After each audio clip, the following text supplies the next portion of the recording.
Hello， 大家好，欢迎各位收看这一期的 C 哥魔玩分享开盒分享。那么今天要和各位开盒的，也是我最近才到货的，有高高翻模再版的 MG 豪华版强袭自由高达。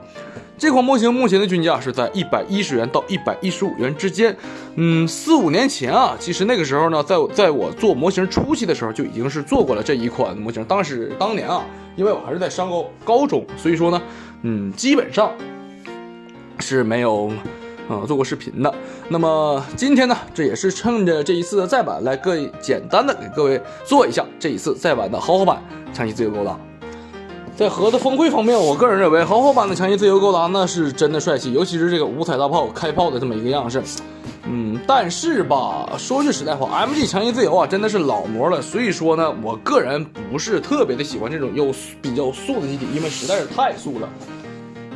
那么所有的板件呢，我们就已经全部的放在各位的眼前了。板件数量呢，一共是达到了27块的板件。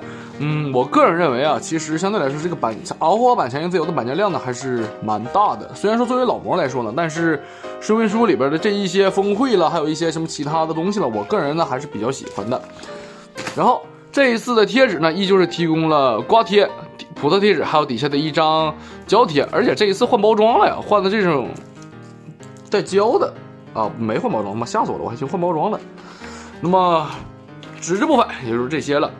那么目前呈现在各位眼前的呢，这一侧如果我没记错的话呢，应该都是豪华版提供的东西了。但是这一个强字本身提供的这个支架啊，我不知道是不是豪华版普通版的 MG 强字有没有，这个我真的是忘了，不好意思啊。那么这个支架呢是采取了所谓的高亮面的材质，但是整体上面呢也是可以看到一些划痕以及一些流胶一样的痕迹，所以说呢整体的表面上来说，不是特别的干净，但是好在也还行。然后豪华版内容呢还提供了一个这种透明深蓝色的普通通用的 MG 支架，但是上方依旧是有这种的划痕和一些不是特别干净的一些东西啊。和那个支架质感是完全一样的，而且我记得当年我拼这个支架的时候，这个支架是比较软的，实用性不是特别大，不知道这一次效果怎么样，但是这个通透度我个人感觉还可以。然后这一次针对于龙骑兵浮游炮呢是提供了这种的特效件了，这种特效件啊其实还算比较好，但是像这样的磨砂质感，我只能是给它理解为一种火焰喷射的那种造型设计了，因为确实不太通透，也算一般吧。然后呢，针对于这一次的龙骑兵支架呢，是提供了这种的软胶管，不是这种的塑料管。说句实在话，这种东西我个人感觉呢，实用性真的是非常非常小了，因为它并没有办法很好的2次使用，所以说呢，只能是1次摆动的，所以说基本上这个东西我就不会去用了。然后这一次豪华版呢是提供了这种的金色漆面的零件，整体这个金色漆面，我个人来说呢是比较喜欢的，因为这个漆面表现其实还是不错的。但是像这样的高零件的缩胶啊，以及细节表现呢，可能会拉低整体的这么一个质量吧。不过针对于这一次金色零件呢，好在还行吧，至少能看得过去。但是这一侧的颜色会比较深，而这一侧的颜色呢会比较浅，容易透露出底下的内部的底漆银色的底漆，目前也就呈现这个效果。然后再来呢，就是这次所提供的高的电镀金色零件，这个是纯电镀零件的。整体这个效果以及这个质感，我个人是比较喜欢的。而且上方这一些细节表现呢，其实除了像这样的表面细节是比较糊的，剩下的呢还是比较好的。漆面整体的平整度也还是不错，但是因为我这个光线实在是不是特别会调，所以说当前呈现的也就是这个效果了。然后也就剩下了这些成银色部分了。首先我们来看一下白色零件部分。白色零件部分，我个人粗略的看了一下，部分细节表现呢真的是比较肉了，而且有一些细节在这一次再版的时候呢是有一些糊掉了。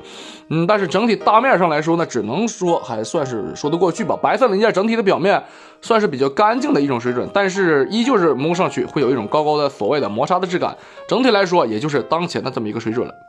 目前来说，我并没有看到一些埋汰的东西。高本身嘛，自带所谓的消光，这一点还是比较好的。然后呢，针对于这次的驾驶员啊，我个人表现呢是看一下这个基拉近一下，整体的细节我个人还感觉还不错，还可以，还说得过去。然后看一看这面的拉克斯，拉克斯的话呢，整体的细节也是能看得过去的，但是这些部分细节可能会稍微削弱。而且这个手臂我总感觉它是折了一样啊，为什么？哎呀，它这个手臂真的折了吗？他是不是给我做折了？我的天！然后像这样的光束不相的上面的细节以及一些其他的部分呢，还是比较说得过去。但是啊，腿部前端的这个刻线几乎已经是糊没了，这个真的是太糊了。而且啊，强肩甲呢又像左右上角这里呢本来是有刻线，但是各位可以看到非常非常浅了。目前我发现的，一眼看到的就是这些部分是比较差的，其他的大家就等拼完了以后再说了。然后呢，就是这个里边的光束不枪了，以及一些其他的部分。整体来说，我个人感觉，怎么感觉高高翻模的还算说得过去呢？但是细看的话呢，肯定是不行的。大面上看的话呢，也许还说得过去吧。然后这个是翅膀上的龙骑兵的一些东西了，但是整体的表面还是比较埋汰的，像这样的划痕了、流胶了、缩胶了，这些是非常明显的。好在飞边的话呢，整体呢是集中在了背面，侧面的话看的不是特别多，但是背面依旧是这种不干净的质感。灰色、橙金色的零件表现呢就比较差了，这个质感真的是又糊又肉啊，细节表现的不是特别清楚，尤其是出气口里边的这个飞边真的是比较难处理，因为都在里头。然后提供了这种弯的光束军刀特件，说句实在话不太喜欢。然后一张光束盾的特效件，这个也就那样了。然后多色成型板件呢，主要是集中在了外甲部分。首先就是在背包的外甲细节刻画，然后天线，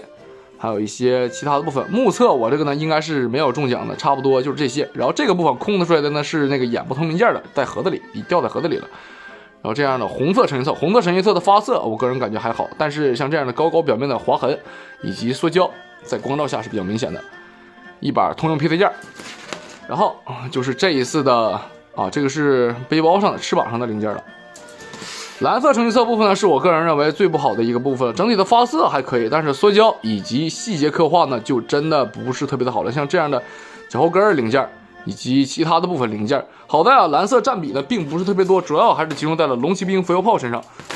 整体的龙骑兵浮游炮真的就是只能说一般，真的是只能说一般。如果说各位想要做喷涂的话呢，可能会更好一些，因为我个人说实话，就是高表面我个人感觉是要比大班的稍微的干净一些。然后就是这次提供的金色成型色的零件，金色成型色零件呢，其实你要是细看的话，你也会发现内部是提供了这种带有闪粉的感觉金属成型色，但是这种颜色依旧是比较暗淡，真的是不讨人喜欢的那种金色。但是骨架的细节真的是快不行了，不知道这一套高的骨架套 JK 能不能行？因为毕竟嘛，高的新安州都有人去套支援翼，毕竟做一做也能行。但是这一套强字感觉细节方面的话呢，还算说得过去吧。但是金属成型色本身就会提供一种所谓的肉的感觉，所以说当前的表现力呢，也就是这样了。然后腿部骨架细节可以简单的看一下，真的是比较糊了。但是卡损都在，应该是正常来说上 JK 的话呢，简单修一修应该也还凑合事儿吧。但是我是真的不会去做 JK，